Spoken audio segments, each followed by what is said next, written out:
Multan test match के 2 दिन 125.1 over का खेल, 23 विकेटें और 476 रन, 3 नेट सेंचुरी। अस्सलाम वालेकुम, सैयद याहिया हुसैनी आप तमाम देखने वालों की खिदमत में हाजिर। आप देख रहे हैं सैयद याहिया हुसैनी का यूट्यूब चैनल।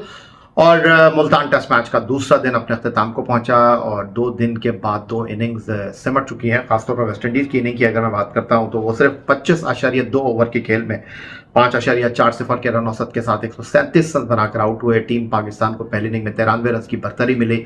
एक बार फिर साजिद और नोमान पड़ गए वेस्ट इंडीज की टीम को। इससे पहले उन्होंने इंग्लैंड की टीम के लिए मुश्किलात खड़ी कर दी थी। अक्टूबर 2024 में मुल्तान में पहला टेस्ट मैच हारने के बाद पाकिस्तान की पहली इनिंग आज मुकम्मल हुई जनाब 230 रन पर। Credit goes to Mohammad Rizwan और उनके साथ सऊद शकील। 71 रिजवान के, 84 सऊद शकील के।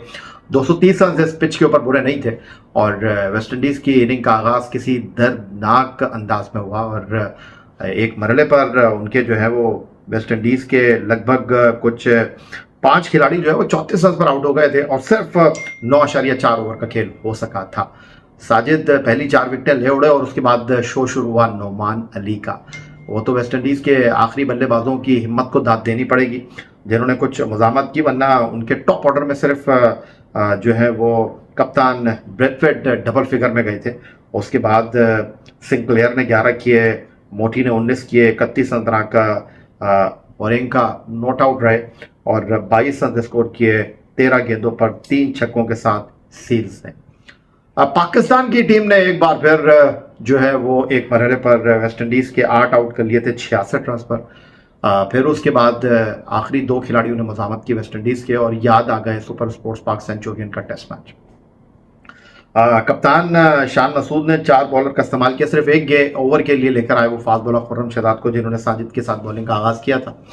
93 रन की पाकिस्तान की लीड और 93 रन की लीड के बाद पाकिस्तान को पहली इनिंग में एक अच्छा आगाज नहीं मिल सका था। दूसरी इनिंग में 67 रन का ओपनिंग स्टैंड फराहम किया कप्तान शान मसूद के साथ पहला टेस्ट मैच खेलने वाले हुरैरा ने, जो 29 रन बनाकर आउट हुए। अनलकी रहे कप्तान शान मसूद, 52 रन बनाकर रन आउट हुए और बाबर आजम एक बड़ी इनिंग एक बार फिर नहीं खेल सके, 5 रन बनाकर वो चलते बने। नॉट आउट है कामरान इकबाल, उन्होंने 9 रन किए हैं और सऊद शकील जो पहले इनिंग के टॉप स्कोरर ने वो 2 रन बनाकर बैटिंग कर रहे हैं। और जोमेल वरेंकन ने जो है वो 2 खिलाड़ियों को पाकिस्तान के आउट किया है। मैच में पाकिस्तान की मजमूई बढ़तरी जो है वो 202 रन की है। 3 दिन 9 सेशन और लगभग कुछ पाकिस्तान की 7 विकेटें बाकी हैं और बज़ाहिर इस टेस्ट मैच में वेस्ट इंडीज़ के लिए जो है वो मुश्किलात ही दिखाई दे रही हैं। पाकिस्तान के स्पिन बॉलर्स की अगर मैं बात करूं, खासतौर पर नोमान एक बार फिर उन्होंने बड़ा ब्रिलियंट स्पेल किया। 5 खिलाड़ियों को उन्होंने आउट किया उस पिच के ऊपर जिसके ऊपर बॉल इतना टर्न हो रहा था, ब्रेक हो रहा था और कमाल बॉलिंग की नोमान के साथ साजिद ने तो अपनी गेंद पर एक नाकाबिल यकीन कैच भी लिया और बड़ी उम्दा बॉलिंग का मुजाहरा किया। इन दोनों बॉलर्स ने एक बार फिर पाकिस्तान टीम को जो है वो जनाब फ्रंट पर खड़ा कर दिया। इन्होंने आईसीसी टेस्ट चैंपियनशिप के इस तीसरे एडिशन में पाकिस्तान 8वें और वेस्ट इंडीज़ की टीम 9वें नंबर पर है और बज़ाहिर ये टेस्ट मैच वेस्ट इंडीज़ के लिए बहुत मुश्किल है। और 230 पाकिस्तान ने पहले इनिंग में किए और वो फॉलो ऑन का कहते हैं ना कि 200 रन का फर्क होना चाहिए। 30 रन पर अगर वेस्ट इंडीज़ अपनी पहली इनिंग में आउट हो जाता तो फिर शायद पाकिस्तान वेस्ट इंडीज़ को फॉलो ऑन करा देता, लेकिन बढ़तरी शायद पाकिस्तान को 150 रन की लेनी चाहिए थी, वो नहीं ले सका पाकिस्तान। बट ओवरऑल अगर देखा जाए तो एक बार फिर बड़ी रिमार्केबल परफॉर्मेंस है साजिद के साथ नोमान की, जिनको हमने दूध में से मक्खी की तरह निकाल कर बाहर कर दिया था दौरे जनूबी अफ्रीका में। नोमान को तो हम अपने साथ लेकर भी गए लेकिन उनको दोनों ही टेस्ट मैचों में बाहर बैठना पड़ा। अगरचे दूसरे टेस्ट मैच में महाराष्ट्र को जनूबी अफ्रीका ने खिलाया लेकिन हमने ये जहमत गवारा नहीं की। बहुत सारे लोग ये सवाल उठा रहे हैं कि जनाब हम घर में तो जीत जाएंगे इस तरह की टर्निंग और स्लो पिचेस बनाकर, लेकिन बाहर जाकर हम स्ट्रगल करेंगे, हमें ये सोचने की ज़रूरत है नहीं। और ये पहली बार हो नहीं रहा। माजी में हम अब्दुल कादिर नज़ीर जूनियर, मरहूम इकबाल कासिम, तौसीफ अहमद के साथ होम ग्राउंड पर कामयाबी हासिल कर चुके हैं। दानिश प्रभाशंकर कन्हेरिया। अब क्या मसला है भाई, हम ऑस्ट्रेलिया में जाते हैं तो तेज़ तीखी पिचेस का हमको सामना करना पड़ता है। जनूबी अफ्रीका में जाते हैं हमारी बैटिंग जो है वो रेत की दीवार साबित होती है। इंग्लैंड में जाते हैं सीम एंड स्विंग कंडीशन हमारे लिए मुश्किलात का सबब बनती है। सेम एज न्यूजीलैंड में भी हम स्ट्रगल करते हैं। सब कॉन्टिनेंट में अगर हम बात करते हैं तो लास्ट टाइम हम भारत 2007 में गए थे। भारत, श्रीलंका, बांग्लादेश की ये वो पिचेस हैं जहाँ पर स्लो ट्रैक होते हैं, बैटिंग ट्रैक होते हैं, और बाहर जाकर हम स्ट्रगल करते हैं। ऑस्ट्रेलिया की टीम भारत में आकर स्ट्रगल करती है, पाकिस्तान में आकर स्ट्रगल करती है। वो एक अलग बात है कि इंग्लैंड की टीम ने थोड़ा सा डिफरेंट मूड के साथ क्रिकेट खेलना शुरू की। वो तो थैंक यू वेरी मच माजी के पाकिस्तान क्रिकेट के नाकाम तरीन chairman former test captain Ramiz Hasan Raja, जिन्होंने जनाब इंग्लैंड को हमें होम ग्राउंड पर 3-0 से हराने का मुकम्मल मौका फराहम किया। आपने जनाब स्पिन बैटिंग ट्रैक बना दिए और टीम आपने सही खिलाई नहीं। और अगर आईसीसी टेस्ट चैंपियनशिप में आप उठाकर देखें तो बल्लेबाज तो यही खेल रहे हैं, लेकिन बॉलर्स हमारे तब्दील होते रहे हैं। अब किसने आपको कहा था कि आप बांग्लादेश के खिलाफ जो है वो स्लो ट्रैक बनाएं और वहां पर आपने साजिद और नुमान को दूध में से मक्खी की तरह निकालकर बाहर कर दिया, वहां बांग्लादेश के बॉलर्स आपको पड़ गए। ये सारी वो चीज़ें हैं जो आपको समझने की, अंडरस्टैंड करने की ज़रूरत है। और दूसरी बात रही कि जनाब हम स्लो ट्रैक बनाकर सामने आने वाली टीमों को ट्रैप कर रहे हैं, तो भाई इसमें कोई बुराई नहीं है, इसमें कोई दिक्कत वाली बात नहीं है। हमारा होम ग्राउंड है, हमारी मर्जी, हम जैसे भी पिचेस बनाएं। अब कुछ लोग ये बात कर रहे हैं कि जी आईसीसी जो है वो डीमेरिट पॉइंट ना दे दे। किस चीज़ के डीमेरिट पॉइंट भाईजान, किस चीज़ के डीमेरिट पॉइंट? डीमेरिट पॉइंट वहां होते हैं जिस तरह इंग्लैंड की टीम ने एक दिन में 400 रन लगा दिए थे, 500 रन कर दिए थे, 4 सेंचुरियां बन गई थी पिंडी क्रिकेट स्टेडियम रावलपिंडी में। आईसीसी ये कहता है कि ऐसी पिचेस होनी चाहिए जहां पर रिजल्ट हो मैच का। अब इस पिच के ऊपर कौन सा खतरनाक काम हो रहा है, इस पिच के ऊपर कौन सा बैट्समैनों को बॉल लग रहा है, इस पिच के ऊपर कोई भाई बॉल इतना टर्न हो रहा है ना, ब्रेक हो रहा है ना, कोई इस पिच के ऊपर बैटिंग करना बल्लेबाजों के लिए दिक्कत का काम तो नहीं है। टेस्ट मैच 3 दिन में खत्म हो जाए, टेस्ट मैच 2 दिन में खत्म हो जाए, टेस्ट मैच 4 दिन में खत्म हो जाए। इंटरनेशनल क्रिकेट काउंसिल को रिजल्ट ओरिएंटेड पिचेस चाहिए, डेड पिचेस नहीं चाहिए। उन्होंने जो डीमेरिट पॉइंट पिंडी क्रिकेट स्टेडियम रावलपिंडी को दिए थे वो बैटिंग पैराडाइज पिच थी जहां रन्स के अंबार लग गए। हालांकि इंग्लैंड ने हमें हरा दिया था, लेकिन उन्होंने कहा नहीं यार ये बेजान पिचेस आप कैसे बना रहे हैं। और या तो फिर ऐसी पिचेस हों जहां पर बॉल लग रहा हो बैट्समैन के आके, बैट्समैन के लिए अनप्लेएबल वो पिच हो जाए, वहां पर इंटरनेशनल क्रिकेट काउंसिल सवाल उठा सकता है। यहाँ किस चीज़ का सवाल? और ये जो आपके जहन में बात है कि यार हम अपनी फेवरेबल कंडीशन में, तो भाई होम टीम कहते किसको है? होम ग्राउंड, होम क्राउड का एडवांटेज जो होता क्या है? फिर हम ऑस्ट्रेलिया में जाकर स्ट्रगल करते हैं, उनके जो प्लेयर हैं वो अपने होम ग्राउंड पर खेलते हैं, और जब वो होम ग्राउंड पर खेलते हैं तो उनको होम ग्राउंड का एडवांटेज मिलता है। तीखी पिचेस के ऊपर, ऊंचे उछाल वाली पिचेस के ऊपर वो वहां पर खेलने के आदी होते हैं। हम नहीं होते खेलने के आदी, हम यहाँ पर घुटने से नीचे वाली बॉल खेलते हैं डोमेस्टिक क्रिकेट के अंदर।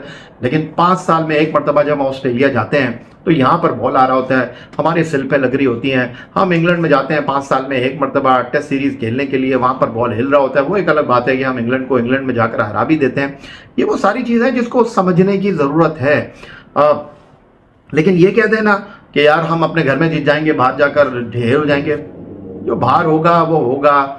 हम अपने घर में तो जीते हैं भाई, हम तो अपने घर में नहीं जीत रहे थे। हमने इंग्लैंड को कितने अरसे के बाद अपने घर में आ रहा है। ऑस्ट्रेलिया से हम हार गए, बांग्लादेश से हम हार गए, हम जनाब जो है वो जनूबी अफ्रीका से हार गए, हम जनाब ऑस्ट्रेलिया से हार गए। हम तो जीत ही नहीं रहते घर के अंदर, क्योंकि हम पिचेस बना रहे थे दूसरों के लिए, हमें तो अपनी पिच को रीड करना नहीं आ रहा था। लेकिन अब नोमान और Sajid, thank you very much, और इन जैसे बॉलर्स को हमें जनाब क्रेडिट देना चाहिए। इन जैसे बॉलर्स को हमें अपनी क्रिकेट का सही मानों में हीरो कहना चाहिए।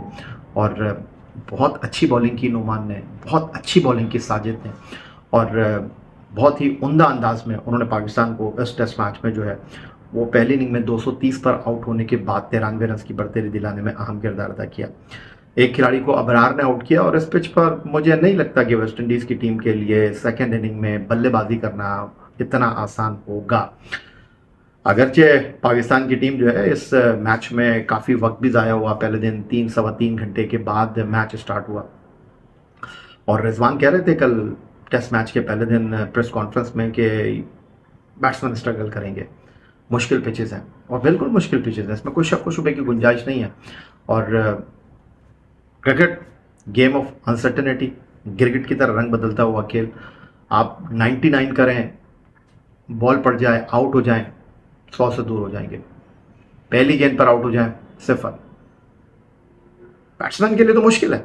और ये वो सूरत हाल है जहाँ हम कहते हैं कि जी T20 क्रिकेट के आने के बाद बॉलर्स जो है वो बेबस हो गए हैं, लेकिन बैट्समैनों के लिए अब भी मुश्किलात हैं। अगर तीखी पिचेस हों, फास्ट पिचेस हों, वहाँ पर बैट्समैन स्ट्रगल कर रहे होते हैं। इन पिचेस के ऊपर जहाँ बॉल ब्रेक हो रहा है, जहाँ बॉल टर्न हो रहा है, वहाँ पर जनाब पाकिस्तान के बॉलर्स ने बहुत ही उम्दा कारकर्दगी का मुजाहरा किया। एक बार फिर मुझे ऐसा लगता है कि शान मसूद जो हैं उनको इन चीज़ों को देखने की ज़रूरत है। ठीक है, हमारी टीम जो है वो इस वक्त ड्राइविंग सीट के ऊपर है, 202 रन की बरतरी है। 2 दिन के बाद हमारी टीम जो है इस वक्त फ्रंट के ऊपर है, और इस टेस्ट मैच में अगर मैं ये कहूँ कि हम जीत के लिए फेवरेट हैं तो ये कहना गलत नहीं होगा। और 2-0 से अगर हम ये सीरीज़ जीतते हैं तो हम जनाब इंटरनेशनल क्रिकेट काउंसिल की टेस्ट चैंपियनशिप में जो है वो 7वें नंबर पर आ जाएंगे। हमारी आईसीसी टेस्ट चैंपियनशिप का ये तीसरा साइकिल है, कोई परफॉर्मेंस खास तो नहीं है। पहले सीजन में इंटरनेशनल क्रिकेट काउंसिल की जो टेस्ट चैंपियनशिप हुई हम 6ठे नंबर पर है, दूसरे एडिशन में हम 7वें नंबर पर रहे, इस वक्त हम 8वें नंबर पर हैं। क्या टेस्ट क्रिकेट हमारी तरजीहात में है? क्या हम डोमेस्टिक क्रिकेट के परफॉर्मर को रिस्पेक्ट दे रहे हैं? ये वो सवालात हैं जो कि डेफिनेटली हमें अपने आप से पूछने चाहिए।